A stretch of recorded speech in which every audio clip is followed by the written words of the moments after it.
digamos, cuál sea la reacción que ustedes tengan. Voy a permitirme preguntar a la señorita Galarreta, por ejemplo, si está usted leyendo la novela, cuáles son las primeras impresiones que le ha causado la lectura de Mi monstruo sagrado, que como sabemos es la reseña, el trabajo final que vamos a realizar en este curso.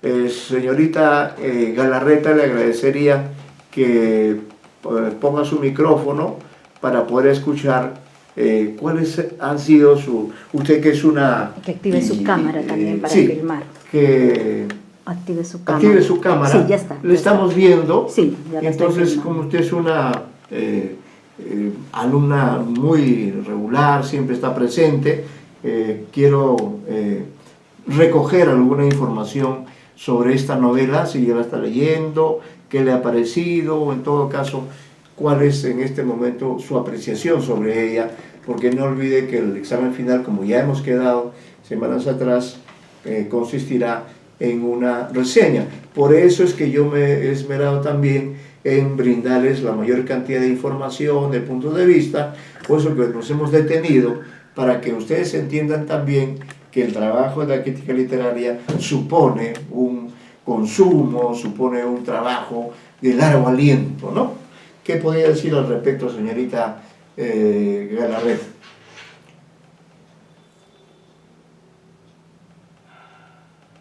No le escucho, no sé si activó su micrófono.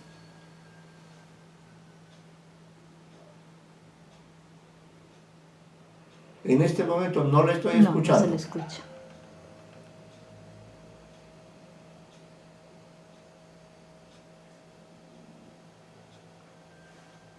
Es que no está hablando, ¿no? No se le escucha. Hable, diga si le he leído, no le he leído, todavía no le he leído, pero diga algo. Si es que me escucha, supongo que me escucha.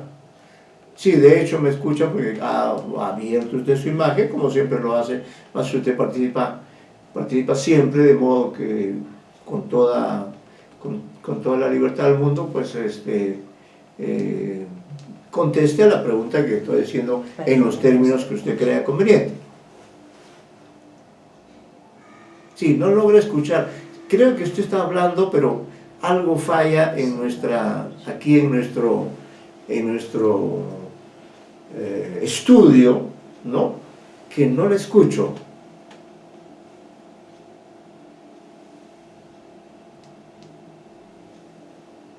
A ver, vamos a probar con otro alumno, ¿ya? Con otro alumno vamos a probar si es el problema suyo o es el problema de todo el salón. A ver, el señor Retamoso, que está desde temprano, que ha estado puntual. Señor Retamoso, quizá pueda también darnos algunos alcances sobre, tanto sobre la novela de Edgardo de Javich, como sobre la novela Mi monstruo sagrado de don Alejandro Neira, que nos tiene sumidos en este arduo trabajo de lectura, relectura, de construcción de la tesis y los argumentos. Señor Retamoso.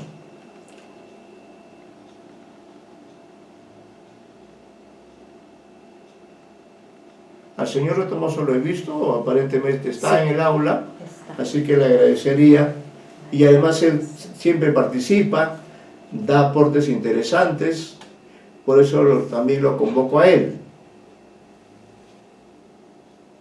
Porque esta es una lectura además que nos compromete a todos, ¿no? Ya quedamos en trabajarla en equipo. Ahí lo veo aparecer, pero lo que ahora queremos también es escuchar su voz. Parece que tampoco se escucha. Parece que no se escucha, ¿no? No, me parece que no se escucha. Algo está pasando. Pero pregúntele si ellos lo escuchan. ¿Ustedes me escuchan a mí? Sí, ¿ven? Sí, me escuchan. Pero yo no los escucho a ustedes. No pasa. ¿Usted ve ahí el funcionamiento de los audios? Estoy activándolos. ¿Usted los ve? ¿Ve si están activos o desactivados? Están activos, al parecer. ¿Pero están hacia arriba o hacia abajo? hacia abajo está. ¿Está hacia abajo? A ver, sí. aquí. A ver, ya, ahí a ver. Están arriba, a ver. Sí, ahí está arriba, a ver. ¿Sí me escuchan, correcto?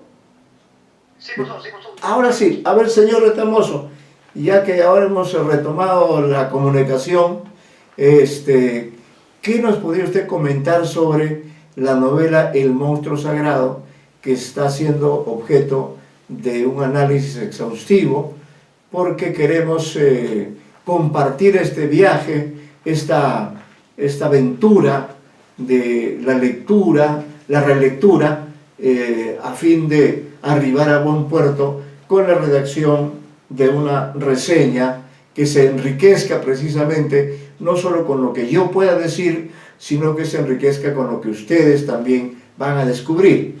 De modo que, si tiene a bien, le agradecería aportar algunas ideas acerca de esta novela, Mi monstruo sagrado. ¿Cuál es la lectura? Nosotros hemos establecido una lectura de 4 historias. Ese ha sido nuestro punto de vista, ¿no? Pero, en todo caso, ¿qué podría usted señalar? Bueno, profesor, buenas Sí, tardes. buenas tardes. Mira, la novela me agradó en la parte, no la he leído totalmente porque es bastante hojas. Sí, sí, sí. Pero en principio sí me ha gustado, me ha encantado la forma coloquial, la forma como expresa, con sentido, se puede decir la palabra como un sentido referencial muy sintético, muy práctico. Y el lenguaje coloquial también exacto, no veo errores, digamos, de tipo rítmico. La ritma de la prosa está muy bien hecha, se deja llevar por el sonido de lo rítmico de la prosa, me gustó bastante. Una prosa muy rítmica, muy llevadera, se deja al oído, se siente la prosa muy aceptable. También veo la referencia muy también precisa, la referencia en cuanto a los temas que va a explicar.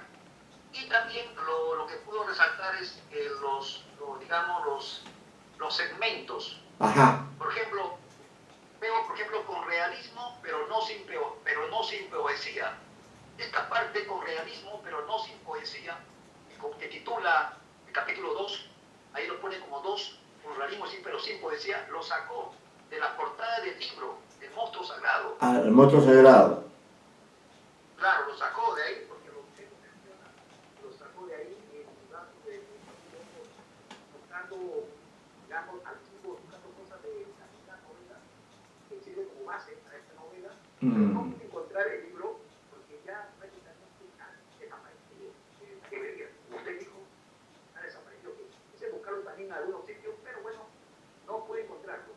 Lo que sí encontré fue la referencia a la portada, la última parte, con realismo, pero no sin poesía.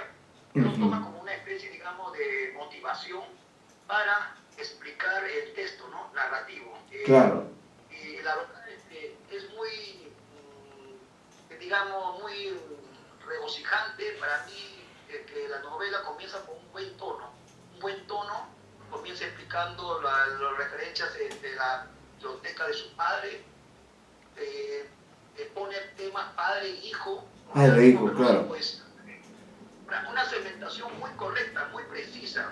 ¿Ya? Padre e hijo, con realismo, pero no sin poesía. Es decir, cada tema tiene una sustancia narrativa correcta, que corresponde a lo que titula.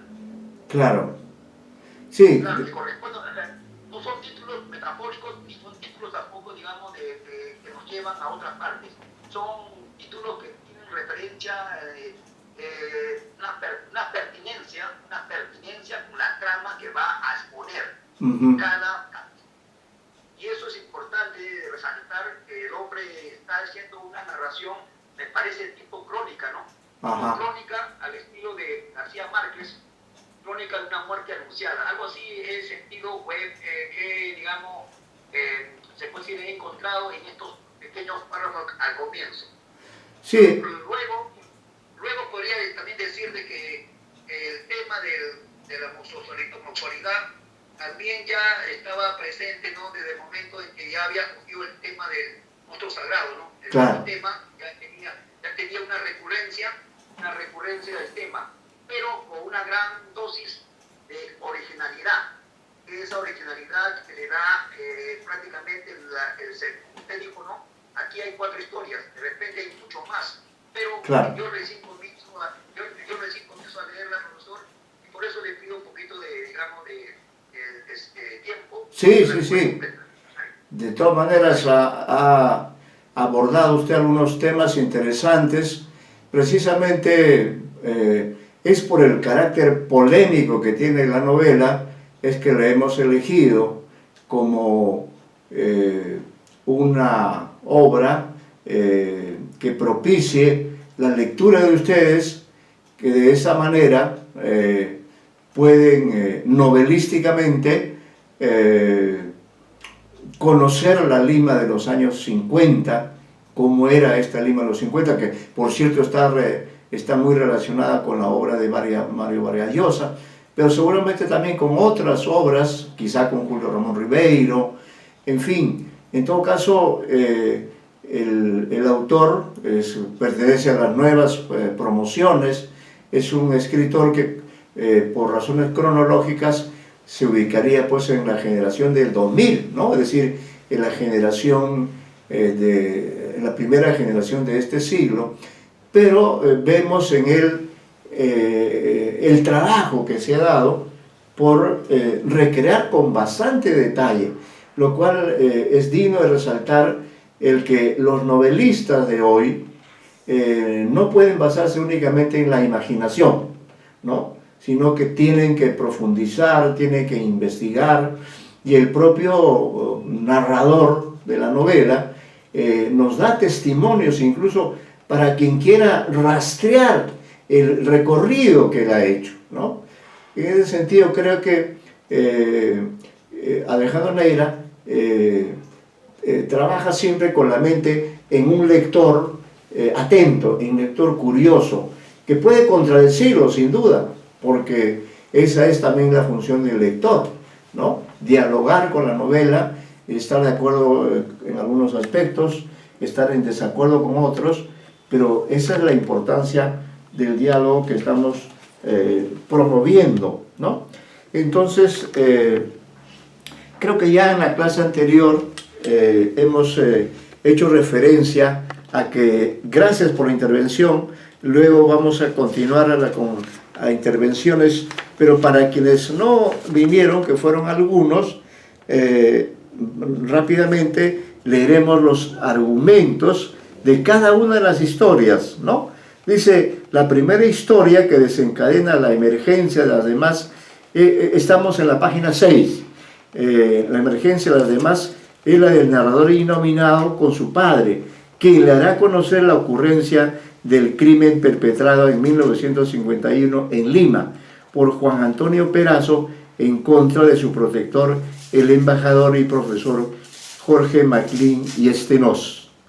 Ambos mantenían, me refiero a ambos estos personajes, mantenían una relación homosexual prolongada y no satisfactoria, lo cual llevó a que el joven de condición pobre mate ferozmente a su protector. El padre del narrador había conocido a ambos cuando era estudiante de un colegio en Lima.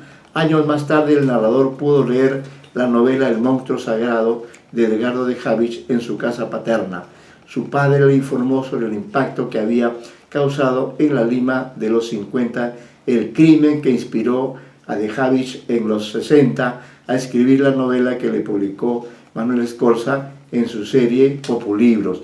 Efectivamente, aún en la década del 60, década en que ya yo estaba en el colegio, recuerdo que por los 60, no los 50, sino los 60, ocurrió un crimen también así, con ciertas semejanzas a esta historia que recrea Alejandro Neira, y fue pues un gran impacto, ¿no? Especialmente porque los personajes pertenecían a los círculos privilegiados de la ciudad de Lima. Algunos de ellos eran extranjeros, eran personajes distinguidos de los altos estratos sociales, y de por medio había un personaje que me parece que era de origen alemán, había la típica historia del triángulo amoroso, ¿no? Que uno de los dos hombres enfrascados en este conflicto que a su vez tenía como objeto el deseo a una mujer bella de ascendencia alemana, uno de ellos dos, creo que es el amante, o no sé, estoy muy seguro, o el esposo, el que finalmente comete el crimen, ¿no? Entonces esa novela, recuerdo, causó un gran impacto.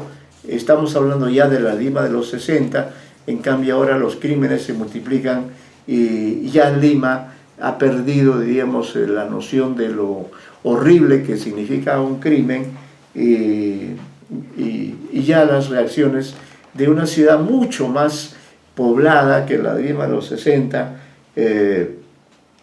entonces ya tiene una reacción menor, ¿no? Un crimen es algo que pasa desapercibido, salvo pues que sea algo especial, ¿no? Entonces, en el argumento 2 me refiero a la segunda historia, para refrescar la memoria. La segunda historia es la de la citada obra de Habich, se refiere ya a la novela de Habich. El narrador la lee por recomendación de su padre, descubre la relación que ella guarda con el crimen de Perazo y llega a la conclusión de que es una mala novela, ahí es donde lo dice, pero aprovecha para ofrecer al lector detalle del fenómeno editorial denominado Populibros que protagonizó el escritor peruano Manuel Escorza.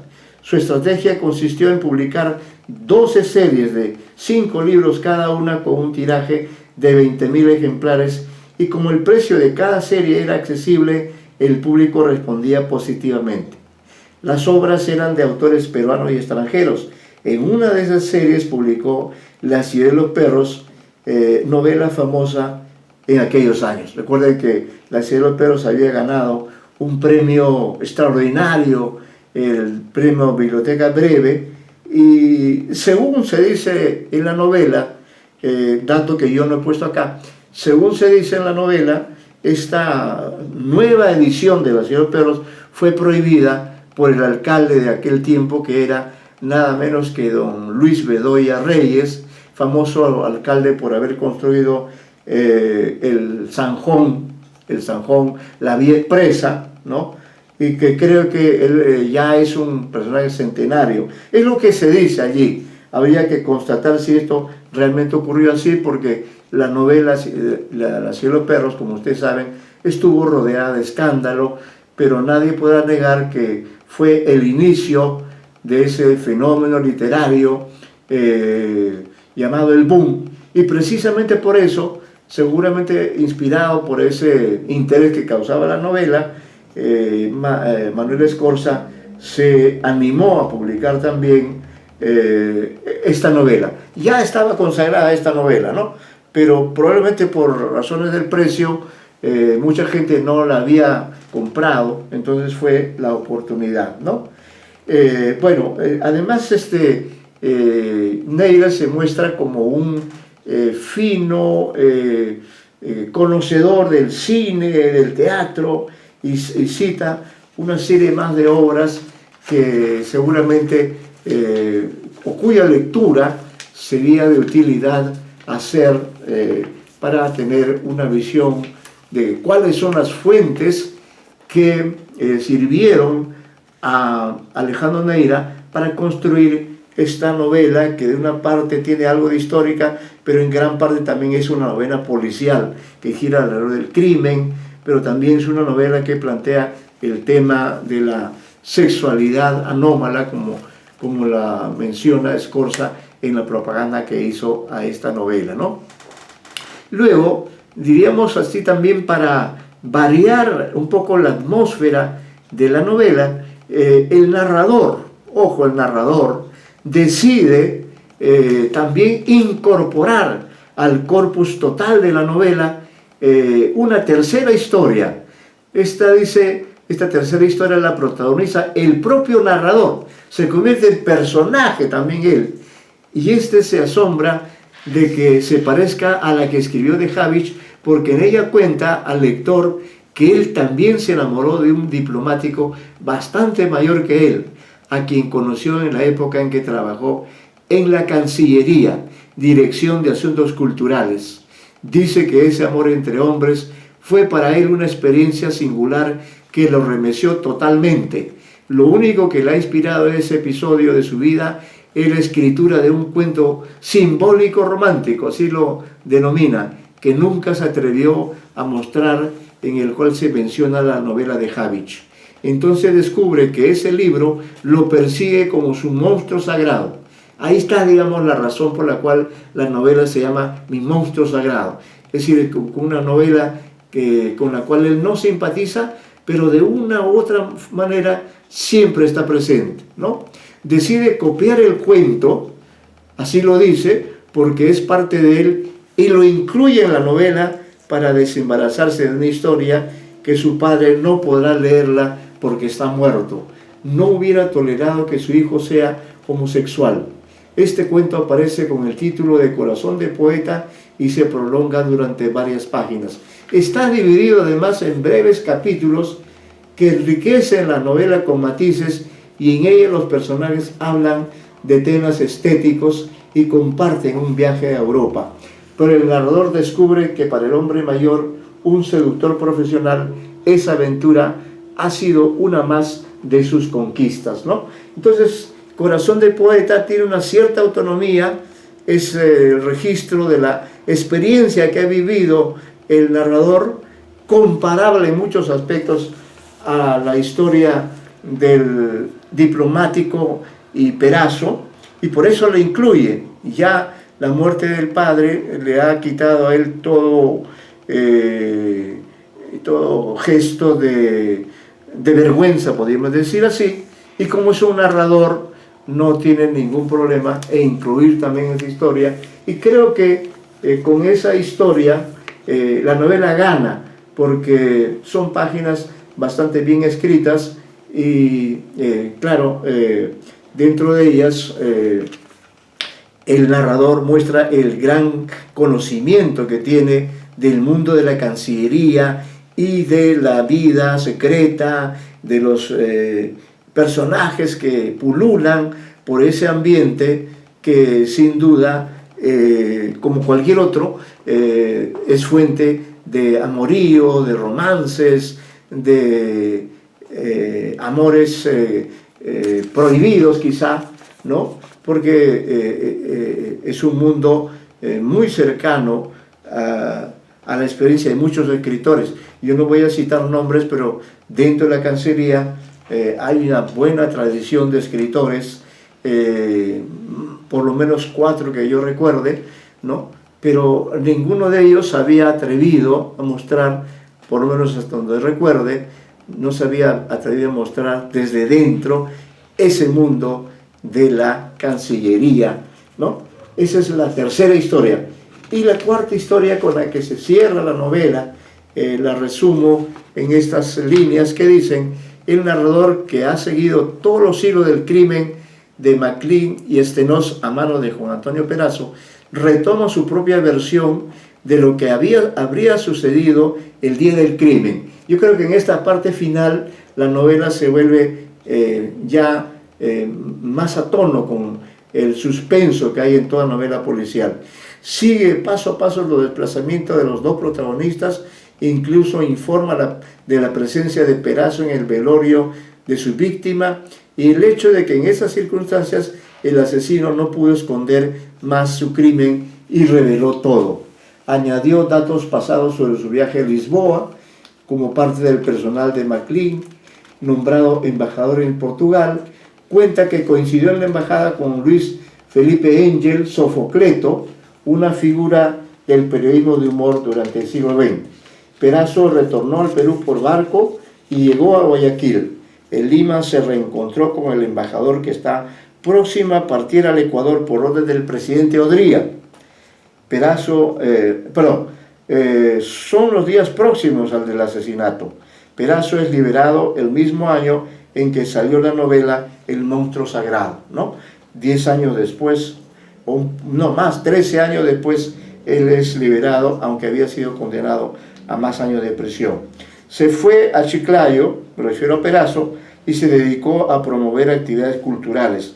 el narrador cuenta que Perazo rastreó la historia del escritor norteño Lora y Lora en París, ciudad en la que conoció a Rubén Darío, del cual se enamoró, pero su final fue trágico porque murió atropellado. Perazo luchó para que sus restos fueran repatriados, pero la burocracia impidió que ella sea posible, ¿no? Luego viene una conclusión que no voy a leer porque la novela en sí reitera ciertos datos, reitera ciertos pasajes o ciertos personajes, precisamente porque como son 4 historias, es muy difícil que todos sean elementos nuevos. Siempre hay ciertas reiteraciones y esas reiteraciones me deciden a que ustedes lean la conclusión tal cual la he planteado allí, pero sí quiero leer en todo caso esto que se comentó en la clase anterior y que dio motivo a que un alumno recordó el suceso que inspira a esta especie de prolepsis que emplea Alejandro Neira, cuando decimos en la página 8 de nuestro material, el narrador se permite una prolepsis, recuerda sucesos ocurridos 20 años después de la salida de la prisión de Perazo, 20 años después de la salida de prisión de Perazo y de la publicación del Monstruo Sagrado. El penal El Sexto, donde estuvo recluido, es un penal famoso que está en plena avenida Alfonso Ugarte, fue escenario de un motín en 1984, promovido por un conjunto de presos que pedían su liberación. Para ello tomaron de rehenes a varias personas y ejecutaron o hirieron a algunos de ellos. Los sucesos se transmitieron en vivo y en directo. Los televidentes de Lima vieron escenas violentas y siguieron con angustia la suerte de los rehenes. Finalmente este episodio terminó, pero Lima y el Perú siguieron viviendo en una atmósfera de violencia y de terror a lo largo de la década de los 80 y de los 90. El siglo XXI no ha significado el término de esta pesadilla colectiva, sino el inicio de otros traumas, tanto o más feroces que los del pasado. Luego de esta comprobación de que la novela de Alejandro Neira efectivamente está constituida por 4 historias básicas, ¿no? Me he permitido también plantear otras tesis, otras propuestas, pero antes quizá sería interesante escuchar algunos puntos de vista acerca de la novela que supongo ustedes están leyendo. Preguntaremos al señor Híjar, por ejemplo, sus impresiones acerca del monstruo, de Mi Monstruo Sagrado, novela que estamos leyendo y analizando paso a paso.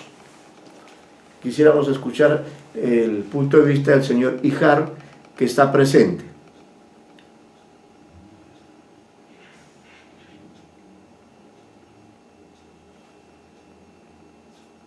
Ahí veo que está asistiendo a la clase.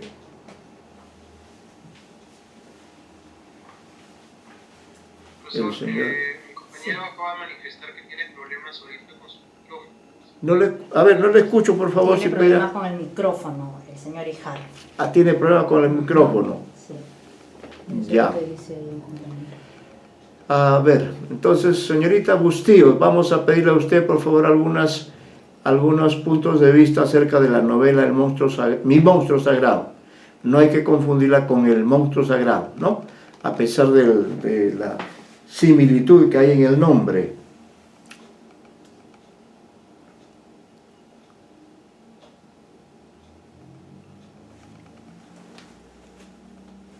Hoy día estamos con problemas del sonido. Entrada a la reunión. Sí, señorita Bustíos, estaba pidiendo algunas opiniones para poder establecer un diálogo o algunos otros puntos de vista acerca de las novelas. Para poder promover un poco el diálogo, yo había planteado como otra tesis posible, ¿no? La novela Mi monstruo sagrado plantea el tópico de las relaciones conflictivas entre el padre y el hijo, a propósito de la elección de una profesión o de una opción sexual discordante. Por ello establece relaciones de intertextualidad con algunos libros de Vargas Llosa, como La Cielo Perros, Comparación La Catedral, El pez en el agua, en sus capítulos impares. Y si no me equivoco, en la clase anterior, creo que usted mencionó, ¿no? Si no me equivoco, una novela de Harry Belaban, La piedra en el agua. No sé si fue a propósito de esta hipótesis o de otra hipótesis, pero en todo caso, si es que en este momento tuviera algún ejemplo más de cómo muchas novelas se basan en esta relación conflictiva que puede haber entre el padre y el hijo, o podría también tratarse de relación conflictiva de la madre y del hijo, ¿no? O del padre y la hija. No sé si tiene a la mano algún ejemplo al respecto.